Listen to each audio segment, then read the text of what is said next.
Mais c'est la même époque où des gens comme Bergson en philosophie montrent quelque chose qui rejoint ce que tu disais tout à l'heure sur la multiplicité du réel, c'est-à-dire critique ce qu'on appelle parfois l'intellectualisme, c'est-à-dire l'idée que notre esprit pourrait créer des catégories dans le réel, que ces catégories auraient des bords, que ce serait comme des carrés avec des bords bien tranchés, bien coupants, alors qu'en fait, les choses sont plus mouvantes, et la pensée doit s'efforcer de se rapprocher de ce mouvant, et le réel n'est pas forcément fait pour correspondre aux catégories qu'on crée pour l'appréhender. Et quand on fonctionne seulement par étiquette ou par catégorie, on manque l'essentiel.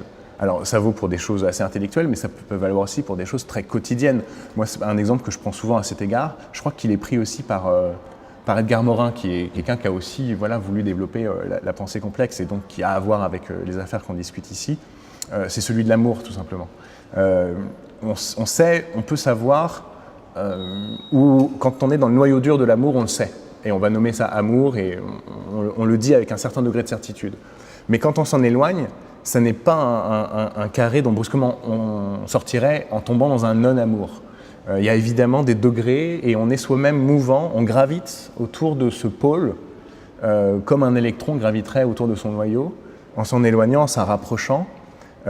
Et on ne passe pas d'un état 0 à un état 1. C'est évident que c'est plus complexe que ça, ce qui se joue, et chacun peut l'avoir ressenti. Et j'ai l'impression qu'avec les objets intellectuels, c'est un peu la même chose. C'est-à-dire que quand moi, par exemple, j'ai pu dire de certains romanciers qu'ils étaient pluralistes, donc ils étaient attachés à représenter la société et le réel selon différents angles de vue, je ne voulais pas dire qu'à côté, il y a des romanciers qui sont absolument non pluralistes. Oui, j'adore ta métaphore de l'électron à propos de cette question centrale du sentiment amoureux, parce que elle est particulièrement excellente dans la mesure où en réalité d'ailleurs l'électron n'orbite pas autour du proton. Ça c'était un peu, n'est-ce pas, l'image d'Épinal de la vision système céleste miniature. Ce que justement la physique quantique nous a appris, c'est que l'électron est délocalisé autour de protons et qu'on a une fonction d'onde qui témoigne d'une certaine densité de probabilité de présence. Mais en fait l'électron il est un peu partout en même temps avec simplement différentes intensités. On pourrait dire différentes comme ça capacités à l'instanciation presque épiphanique, plus ou moins loin du proton, et donc il est intrinsèquement à la fois proche et loin, avec simplement différentes modalités d'être en quelque sorte. Et donc effectivement, je crois que tu as tout à fait raison.